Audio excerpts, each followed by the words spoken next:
mung này có mấy bên cái bang mệt va nó tìm buồn sang khắp yên cái này cầm đa hàng cái lệ pi bang pro bằng pol yuan nhu cả anh ấy nhân bạc như đi câu trả lời vua cái là cái nào buồn sang cái nhủ nhớ giàu cả anh ấy quyền thủ thiêm giữa nó lời này hiếm ba lại cái nào buồn sang cái nhiều lệ nhiều độc quyền độc tài cái bồi á cái lời này mày bread cái bột lăng video hàng lời nào buồn sang như mũi mạnh cái nhũ bằng ngăn lấy bằng break nào buồn sang cái nhủ bình dân này con nào công sản này nhưng mà chưa bật cứ cái bộ lệ là như chun ngăn gì cái nào buồn sang một vài nên mày mạng bằng lại phải hình bằng dân nhưng mà đang đi còn lại loạn vì cái này này nhưng mày về đây mũi mệt vả Việt Nam những kẻ đang khoác áo đảng nhân danh pháp luật nhân danh công lý chính là những kẻ độc ác nhất dã man nhất, đúng chưa?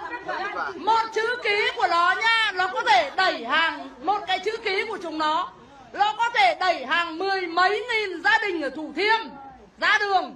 Và chị có biết vụ Thủ Thiêm bao nhiêu người chết không? Bao nhiêu người ức quá tự tử chết không? Đứa nào gây ra cái tội ác đấy, đấy có phải Mỹ không?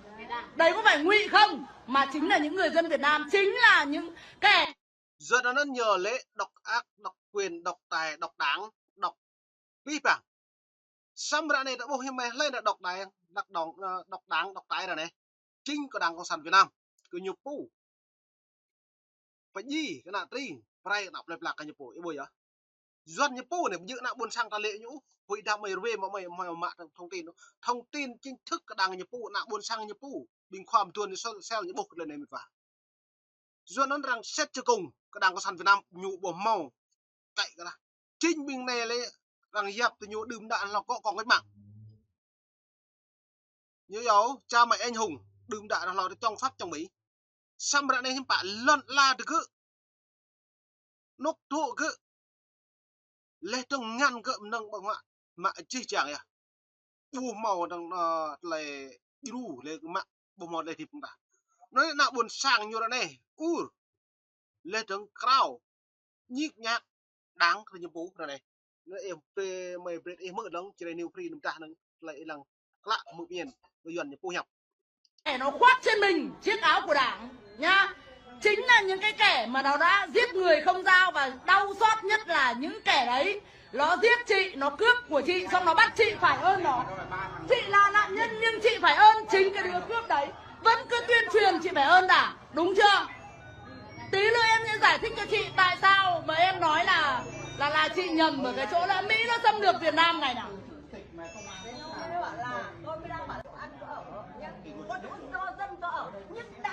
Bây giờ Trung Quốc nó đang xâm lược cái kìa chị ạ.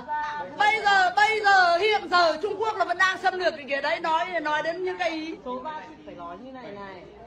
Đảng, nhà nước dạy chúng tôi rằng là Mỹ xâm lược, đúng rồi. Đấy chị phải nói thế mới là chuẩn. Thấy đế quốc Mỹ nó có xâm lược, nó vẫn còn dồn dân vào ấp chiến lược. Chứ không phải chị bảo, chị gọi như kia là đương nhiên chị định. Đấy là chị thừa nhận, đúng không? Chị thừa nhận. Sau khi chị ngẫm ra rằng kẻ cướp của chị làm băng là đảng nào đó thì chị phải nêu được cái nhận thức rằng là và đứa nào cướp của chị có phải là đảng viên hay không? Đấy chị phải đem được những cái chị phải biết lập luận như thế cho nó chuẩn. Đến giờ thì đi học thì cái lứa tuổi bọn chị, lứa tuổi bọn em thì đều được học là đế quốc Mỹ, đúng không? Thực dân Pháp, đúng chưa?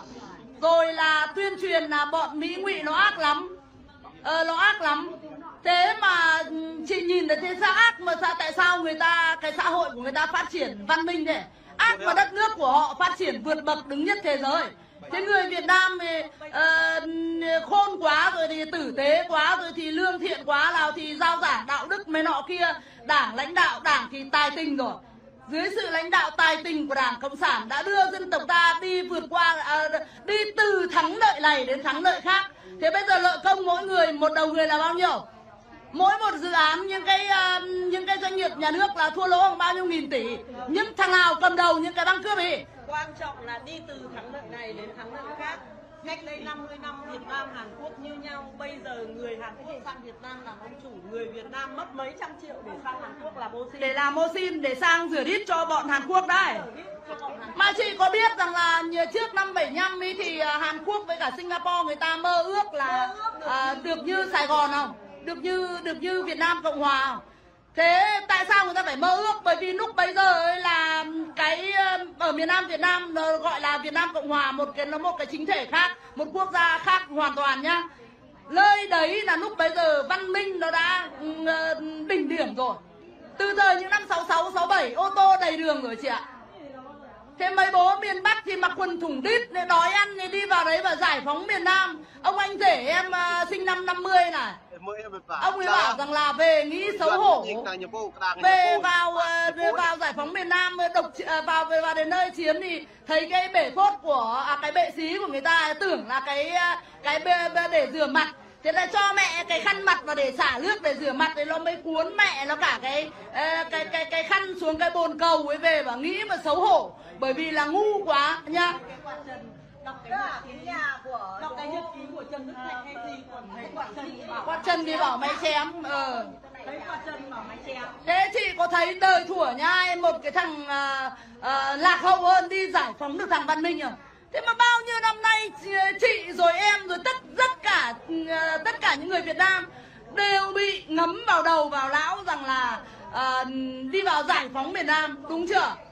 Thì bây giờ chị thử nghĩ mà xem, cái đứa nó phải khôn hơn chị nó mới giải phóng được cái đầu chị ra, chứ bây giờ cái đứa nó ngu hơn chị mà nó giải phóng chị. Đấy là người ta dùng quyền lực để người ta chiếm chứ không phải rằng là giải phóng nha. Nên là chị phải hiểu ngọn ngành vấn đề ra, chị đừng nói theo cái kiểu như lúc nãy. Người ta mới đau xót, người ta không bảo một ngày như là ngày giải phóng đâu, mà là ngày phỏng giá. Em mơ lẽ cất lại bình người Duan đấy, rồi vì cất lại cái nóc nặng cái nhịp po. Duan nó tự bổ lùm ta ra đây mệt vả, nhưng phải lại ta bổ cất lại cái đá cái đoạn vì cất lại này để bổ lại là thâu nhiên nóc na Duan đấy ngạ cái buồn sáng cái nhịp po vật cái po. Duan nó mà vì cái bật lon đắng cái mày bổ cất lại video hàng lại cái nóc na Duan nhu màu pre na anh ấy thế trốn mà anh ấy lần cha tập ngữ mà mong miền Bắc trung miền Nam cất lại mạng lần là còn liệp link hàn ai cái này mày buộc video mệt vả ít lăng ít lại video có mày ta này ra này buộc video cất lại như nào pia rút ở đây này đây bật lon ít lăng cất lại này nhiều nào rất nhiều nào tu link hàn dập đi mà mong anh ấy giờ lại tru mà mong anh ấy giờ lại mong con tôm tru giờ lại tru đặc nông tru lâm đồng thì pi bằng nha nhiều về lăng nhiều hụi nặng buồn sáng như lại lùm nuôi hàng lại pรับmệt của cao thì nhớ như lại vừa đã pรับmệt là u cao hụi ray này á lừa đọc lúc tu lừa đọc sagi là u cao nhưng bạn tu này ấy buồn mà nặng buồn sang từng mà cái tông là nhiều nhẹ cái nhiều pu một prai một hụi đang nhiều bộ đôi vừa ấy bố lên trên này bơi làn đấy bơi đốt làn nó biết để cho cái hàn mà mang nhá ít lăng đây là video mệt vả rồi ít hậu nó như lệ Việt Nam trong Pháp trong Mỹ từ này sam tà bù nó tuần bù lại sai nhưng bạn lại đã này có năng plug tum cho đứt nộp làm á nộp tàu một phao bây giờ một phao xít một phao hiệp bạc mà cứ nhưng bạn là như rung rồi bè là để mong miền Bắc đi lùng này là nèo bạn đi cái từng hàng lần trả tập ngư tài nguyên ta lại giờ nó mới phải bộ phận lại nhú dần bè nhát can nhu thao tang ha na buồn sang hàng rох khin sam ta lực cái bố nhiều bè vật đi tăng nhu vật thao tên lừa vật nong nhị dập chứ nhiều bè lu mãi càng bè mà này lần tài nguyên được thêm bạn nhiều của mình tapu hàng na buồn sang như chơi đây dễ như vậy nên mày lăng đã ebo mày ebo xem lăng lại video của mày loại gì đấy ta ebo lên cờ ta lại để như rút được cả lần này lu mà làm support để thao lên tua tu cho đi bật dash tu cho support đi hàn chờ nuôi này